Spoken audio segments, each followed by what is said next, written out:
참 예수님, 오늘 반가운 얼굴이 왔죠? 전 보자마자 그 생각이 드는. 요즘 군대 편하구나. 아니 머리가 왜 이렇게 길죠? 빡빡 밀어야 되는데 거의 말년병장 같은 머리로. 네, 학사님 지금 일병인가요? 예, 그렇습니다. 정말 분명히 저렇게 얘기 안 할 텐데. 군인인 거 티내려고. 좋습니다. 일병. 군대 언제 갔죠? 작년 11월? 12월?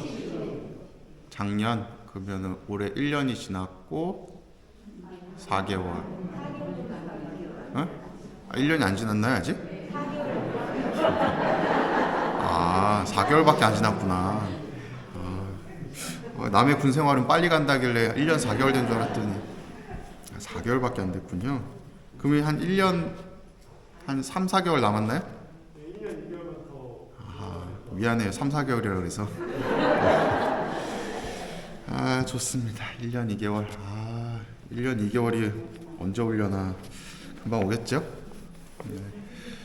학사님 얼굴 보니까 좋으시죠? 네. 좋습니다. 네. 그래도 뭐 건강하게 잘 있는 것 같아서 다행이네요. 오늘은 부활제 2주간 금요일이고요. 요한복음 6장, 우리가 잘 알고 있는 이 오병이어의 기적, 5,000명을 먹이신 기적이라고 이야기되는 복음서의 내용이 나오는데, 이 복음서의 내용은 우리가 잘 알고 있는 내용이니만큼 여러분들이 뭐 여기서 저기서 다양한 또 이야기들을 많이 들으셨을 거잖아요. 그래서 굉장히 고민이 되어요. 어떤 주제를 말씀을 드려야 되나. 그래서 고민을 하다가 그냥 다 하자. 뭐 한 20분이고 30분이고 걸려도 다 하자. 이런 생각을 했는데 괜찮으시죠? 네. 하지만 또 저의 능력 부족으로 다 하지는 못할 것 같고, 짧게 그냥 어떤 주제들을 담고 있는가만 좀 던지고 그리고 마무리 짓도록 하겠습니다. 오늘 일단 배경부터 좀 보면 예수님께서 장소는 갈릴레아 호수 곧 티베리아호수라고 이야기를 하죠. 우리가 잘 알고 있는 이스라엘 땅에 그 호수 큰 데 있죠. 어딘지 아시죠? 북쪽에 북동쪽에 위치한 큰 호수. 그리고 그 호수 물을 쭉 따라오면은 요르단강이고, 그 요르단강 제일 밑에 뭐가 있어요? 사해라고 일컬어지는 그런 곳이 있는 거기죠. 거기서 예수님께서 이제 병자를 일으키신 표징을 일으키셨고, 예수님께서는 이제 산에 오르셔서 제자들과 함께 앉으셨다. 그때가 파스카에 가까운 때였다라고 이야기를 해요. 이 파스카 축제는 제가 뭐 정확하게 날은 지금 기억이 나지 않지만 한 3, 4월경이에요. 굉장히 날이 좋은 시기, 지금의 시기죠. 그러면 갈릴레아 호수 근처도 막 흙밭으로 뭐 이렇게 되어 있다가도 또 풀도 이렇게 조금씩 돋아나고 굉장히 이제 뭐 앉을만한 땅이었다라고 이제 상상이 되는 것이죠. 그때에 이제 예수님께서 눈을 딱 들어서 보시니까 수많은 사람들이 예수님께 몰려들고 있었다고 이야기를 합니다. 그 사람들이 몰려들었던 이유는 예수님께서 기적을 일으키시는 모습을 보았기 때문에, 저분은 뭔가 좀 특별한데? 좀 다른데? 조금 더 보고 싶은데? 하는 마음에 이제 몰려들기 시작을 한 거죠. 그때에 예수님께서 필립보에게 이야기를 합니다. 저 사람들이 먹을 빵을 우리가 어디에서 살 수 있겠느냐? 왜 굳이 필립보한테 얘기를 했을까요? 아니에요. 땡! 너무 자신감 있게 얘기하셨으니까 땡! 왜 필립보에게 이야기를 하셨을까요? 아마도 필립보가 이 음식을 마련하는 사람이었겠죠. 그래서 그에게 이제 질문을 딱 던지는 거죠. 그랬더니 그 필립보가 뭐라고 이야기를 했느냐. 저마다 조금씩이라도 받아먹게 하려면 200데나리온어치의 빵으로도 충분하지 않습니다. 우리가 잘 알고 있듯이 한 데나리온은 노동자의 하루 임금이다. 10만 원으로 따지면은 200 곱하기 10 하면 얼마죠? 2천만 원이죠. 2천만 원으로도 저 사람들을 다 못 먹일 것 같습니다. 라고 이야기하는 거예요. 그만큼 많은 사람들이 몰려들었다는 것이죠. 또 여기 5,000명이다 라고 하는 숫자도 사실은 뭐 그런 의미가 있다고 해요. 이게 군중을 이제 무리를 이루는 단위다라고 이야기를 하는데, 뭐 우리가 뭐 100인 대장이다, 뭐 50인 대장이다, 뭐 이런 표현들을 쓰거든요. 그런 표현처럼 군중들을 모으는 그 집단을 50명 단위로 이제 군중의 단위로 50명이라고 이야기를 했대요. 그 50명씩 100명의 집단이 모여 있었던 것이죠. 그래서 이제 5,000명이다 뭐 이렇게 이야기를 한다라고 이야기를 하는데, 실질적으로는 정확하게 5,000명이 모인 것이 아니라 더 많은 사람들이 모이지 않았을까라고 추정을 합니다. 그러한 자리에서 이제 이 5,000명을 먹이신 빵의 기적을 이제 해석을 하는 방법들이 좀 다양해지는 이유가 요 다음부터 나오게 되는데, 첫 번째 해석 방법은 그거예요. 예수님께서 정말로 기적을 일으키셨다. 그래서 짠 뭐 무슨 마술쇼처럼 짠 해서 빵이 갑자기 뿅 막 늘어나서 많은 사람들이 먹었다라는 기적적인 측면이 있고, 두 번째는 이런 어떤 마술과 같은 기적이 아니라 우리 내면 안에서 이 마음을 돌이키시는 기적. 그 어떤 표현이냐, 여기 보면 8절에 어떤 아이가 보리빵 5개와 물고기 2마리를 가지고 있었고 그것으로 예수님께서 빵의 기적을 일으키셨다. 이 모습이 그냥 기적을 일으킨 모습이 아니라 저마다 가지고 있었던 음식을 나누게끔 하는 나눔의 기적을 일으켰다라고 해석하는 방법도 또 있습니다. 그리고 또 한 가지는 이제 예수님이라고 하는 존재를 이 성경 저자가 조금 더 메시아로 부각시키기 위해서 표현한 방법이다라고 이야기를 하는데, 이 이야기는 무엇이냐면 유다인들에게 있어서 가장 제일 가는 예언자 인물을 뽑는다면 모세를 뽑을 수가 있어요. 그리고 뭐 수많은 예언자들이 있었는데 그들이 보였던 공통적인 모습들이 자기를 따르는 사람들에게 음식을 마련해 주는 모습을 보였어요. 가령 모세를 살펴보면 이 이집트를 탈출할 때에 사람들이 뭐 먹을 것이 없다 하니까 모세가 어떻게 했죠? 하느님께 기도를 해서 만나와 메추라기를 마련했었던 모습. 또 뭐 대단한 예언자들 중에서 뭐 엘리사 예언자 또한 뭐 빵 10개로 100명을 먹였나 하는 그런 복음서의 내용도 또 함께 녹아들어 있습니다. 유다인들은 그러한 상황들을 다 알고 있었기 때문에 복음서의 저자는 예수 그리스도께서 물고기 2마리와 빵 5개를 통해서 5,000명을 먹이시는 기적을 소개하면서 그 소개되었던 이전의 수많은 예언자들보다도 누가 더 뛰어나다, 예수님께서 더 뛰어난 존재이시고 또 그분이 바로 예언되어 있었던 바로 그 메시아다라는 것을 밝혀주기 위함이다 라고 복음서의 저자는 설명을 해요. 이 세 가지 정도로 또 설명을 했는데 또 다른 부분으로도 또 설명할 수 있는 부분들이 있거든요. 시간 관계상 조금 이제 설명을 드리면, 오늘 그래서 이 주제를 가지고서 무슨 주제를 말씀을 드릴까 고민을 하다가 제일 여러분들 마음에 좀 와닿을 수 있는 주제로 골랐습니다. 1, 2, 3번 중에 몇 번째일까요? 2번. 이 나눔의 기적이라는 측면을 좀 말씀드릴까 해요. 유다인들은 유목 생활을 하는 사람들이었죠. 유목 생활이라 하면 떠돌이 생활이죠. 떠도는 생활을 하는 사람들에게 제일 중요한 것이 있다면 무엇일까요? 먹을 거예요. 양식. 왜냐하면 내가 이곳에서 머물러 있다가 이제 양을 쳐서 쭉 다른 곳으로 갔는데 그곳에 먹을 거리가 없다면 낭패죠. 그렇기 때문에 유목민들은 항상 비상식량을 가지고 다녔다고 이야기를 합니다. 그래서 뭐 우리가 흔히 뭐 육포 같은 거 있죠. 뭐 그런 거든 뭐든 가지고 오래 유통기간이 오래될 수 있는 음식을 항상 몸에 지니고 다녔다고 이야기를 해요. 그러한 것들이 갈릴레아에 정착하고 나서도 남아 있었다라고 이야기를 합니다.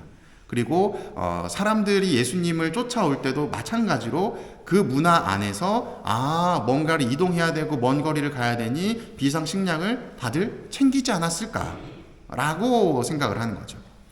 그런데 오늘 예수님께 몰려온 수많은 사람들을 보면 어느 하나도 본인이 가지고 있었던 이 비상식량을 꺼내어서 먹질 않았어요. 왜 그랬을까요? 아마도 저는 그렇게 생각을 합니다. 좀 눈치 보고 있었던 것이 아닐까.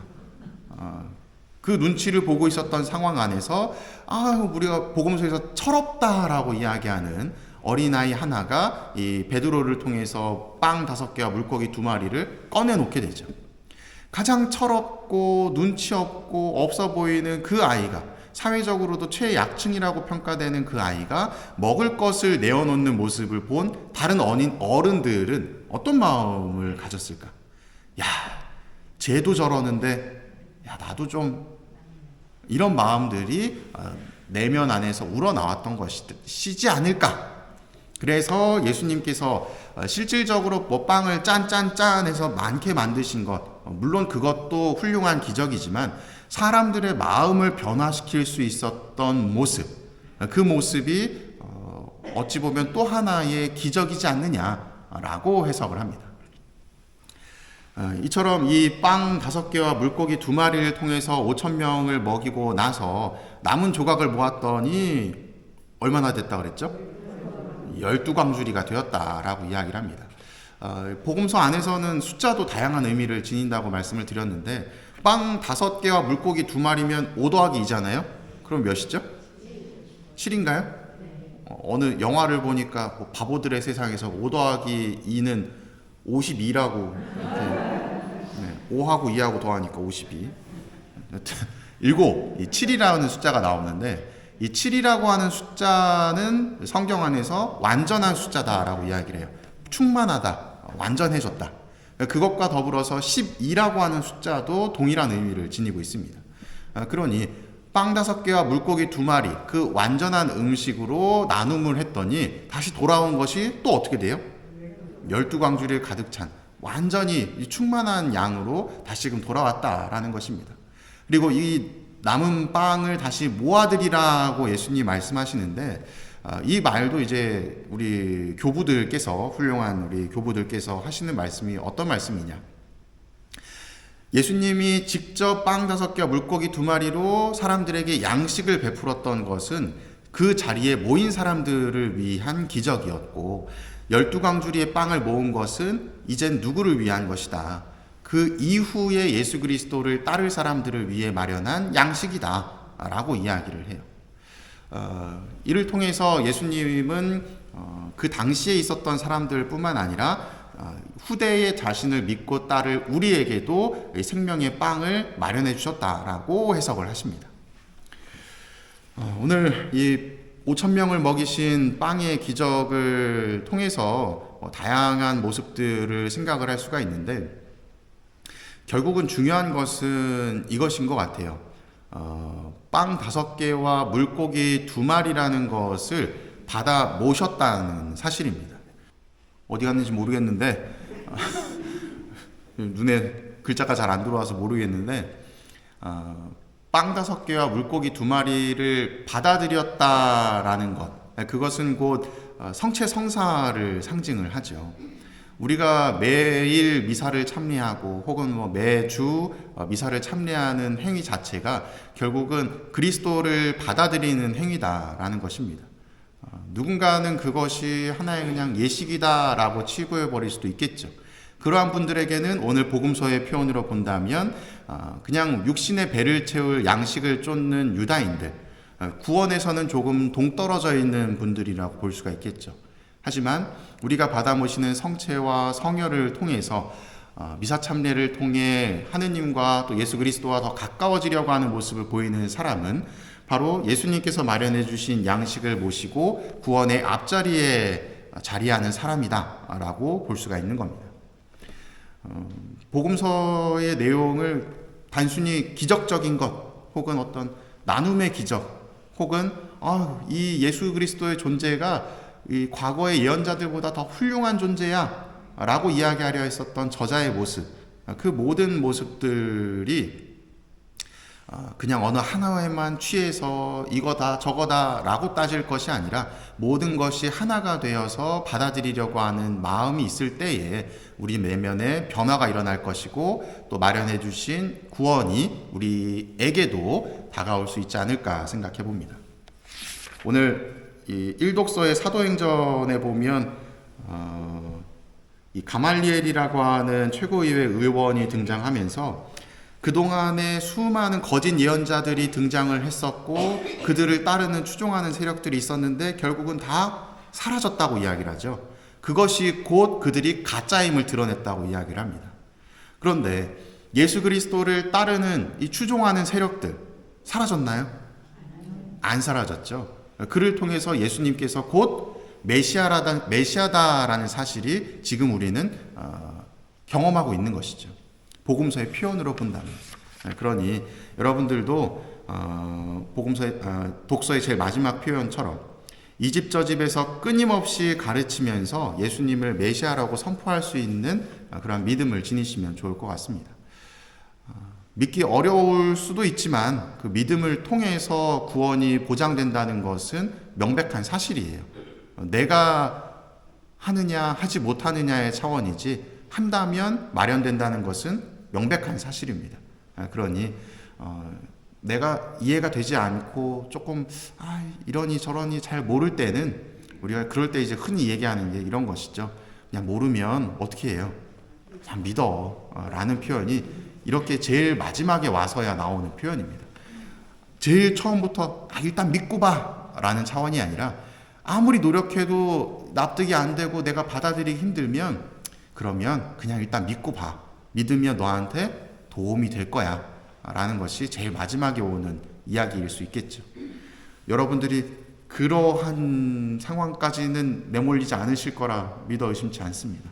그 전에 깨우치시고 또 깨달으셔서 그 구원의 기쁨을 지금 현생에서 느끼시고 또 체험하실 수 있었으면 좋겠습니다. 사랑합니다.